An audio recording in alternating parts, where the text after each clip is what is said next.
My husband and I don't want kids. My mother-in-law is big into family in the traditional sense. She has been pushy with us about having kids since we got married. Literally the week after we got engaged, she started asking. My husband has always changed the subject, and has even told her that it's really none of her business. Every time we see her, she asks. Everything we do is built around the idea of us having kids. 3 years into our marriage, my husband said we might not even have kids and mother-in-law would not hear it. At year 4, husband had a vasectomy and I had a tubal.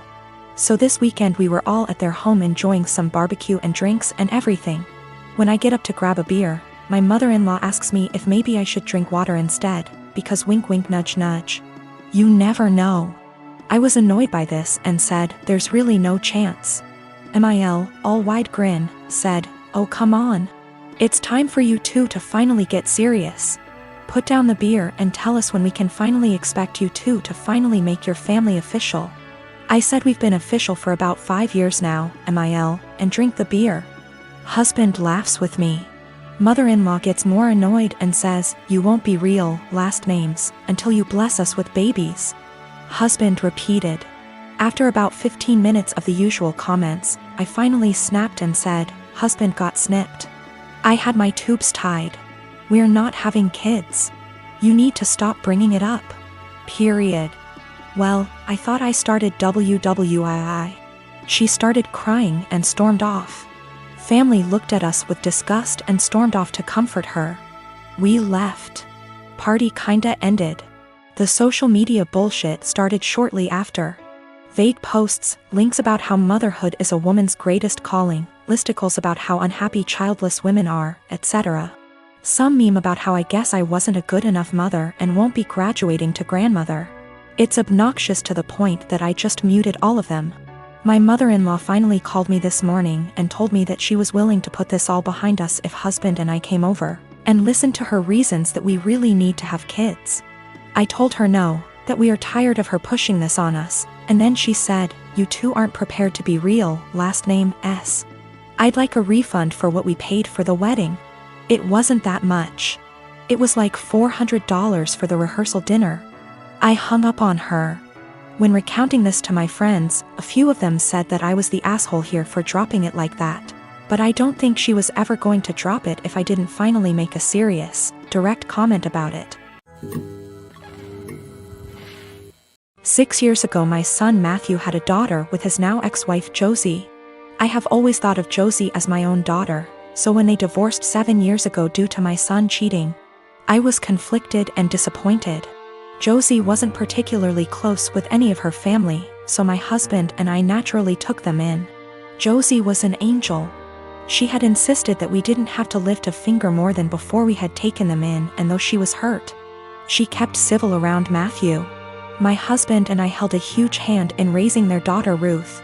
Because Matthew remarried less than a year later and now has a 4-year-old son after disowning Ruth.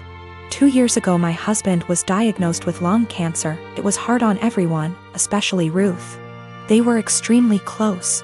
She told him about her girlfriends and boyfriends before anyone else and has always wanted him to be the one to walk her down the aisle at her wedding. Matt rarely ever visited and didn't answer our calls, often saying that we had other kids, so it wasn't like my husband was dying lonely. Last night Matt stopped by to talk about inheritance. He never mentioned Josie nor Ruth and hinted that he thought he should get more inheritance than his siblings the entire time. My husband and I shared awkward looks until he decided to cut in. He explained that everyone would get a piece, but he'd focus more on Ruth and Bonnie, one of our other grandkids. Matt got angry and said that Ruth was just a bastard and that his son deserved more than her. My husband got furious after that and left the room saying that he wouldn't include Matthew at all. Matt yelled back and turned to me saying that Ruth wasn't worth it because she'd just grow up to be a whore like her mother. I told him that I'd rather have her mother as my daughter than him as my son and insisted that he leave. I'm getting phone calls from Matt's wife and family friends saying that my husband and I overreacted, and he was just angry that we were playing favorites. To clear some things up, Josie did not cheat on Matthew. Josie and Matthew met later in college and Josie was known as a party girl.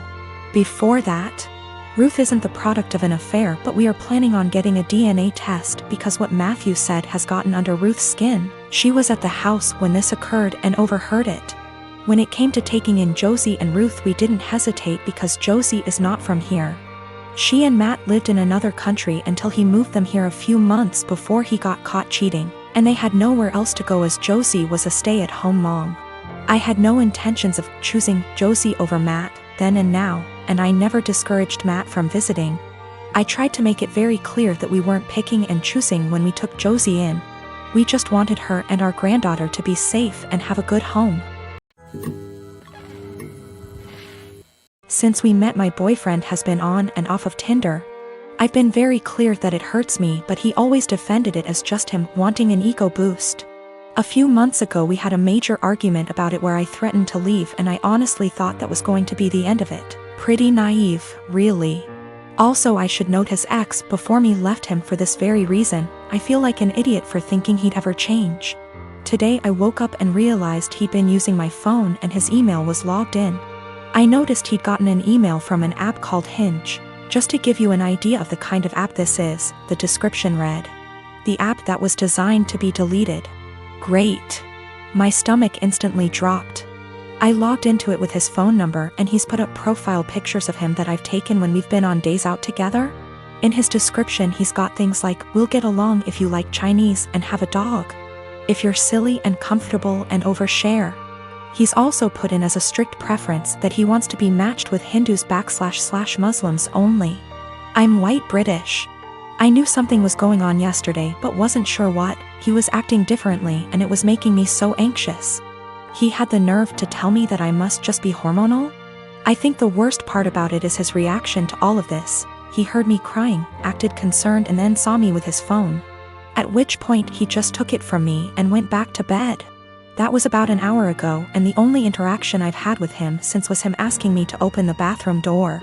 Not to see if I was okay, but because he needed to pee. I'm obviously hurt by the fact that he's on this thing, but I think I'm more shocked by his total lack of guilt or response to me being upset. I'm so angry and there's nothing I can do with it. I'm so embarrassed about the situation I don't want to tell my family/friends how he's treated me. And I can't even talk to him about it because he's refusing to address anything's wrong. He's still in bed. I don't know what to do. He's brought my self-esteem down so much that I feel like I can't be without him, but I know I can't stay in this situation. Should I even bother trying to talk to him, or should I just leave? I've taken screenshots of everything, and initially I was going to send them to his family but thought against it. The thing is, if I just leave there's literally zero consequences for him. He gets what he wants. He gets the freedom to go on random dates with no guilt. It just seems so unfair that I'm the one left heartbroken and he gets to party up. I got myself and my stuff together, packed it in my car and left. It felt impossible.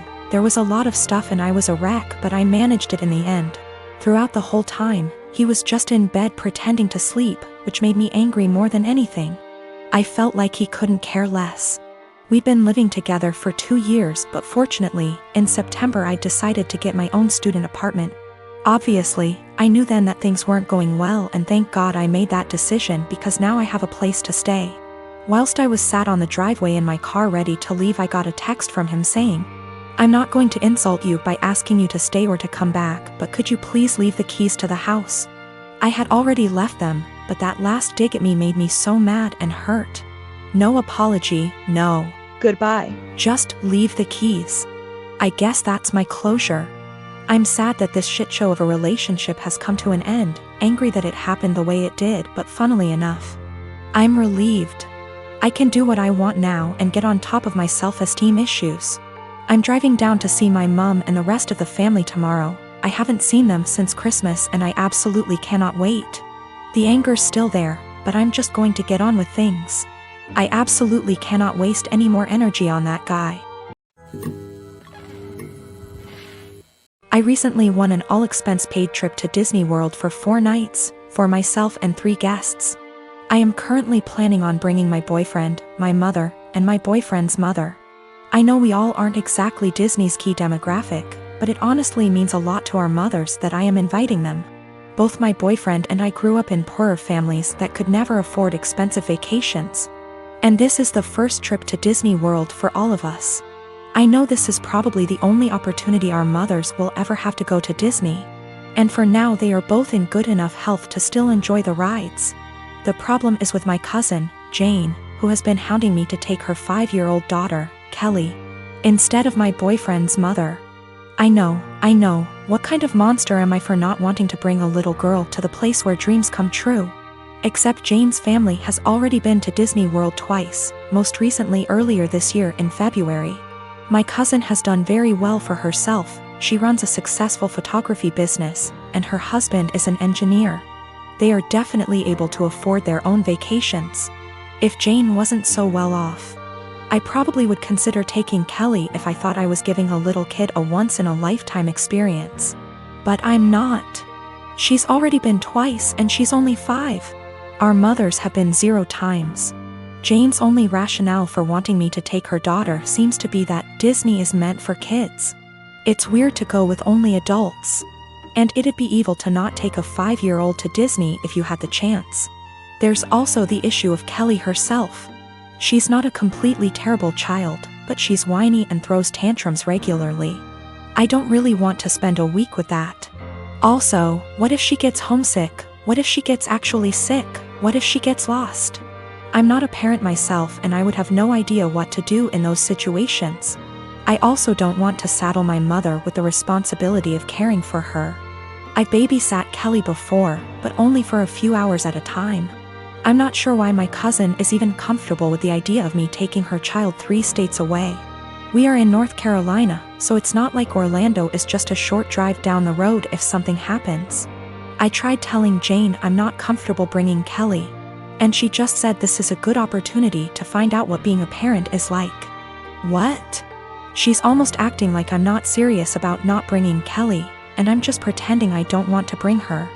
It's really weird. Jane and I have always been very close, like we are sisters.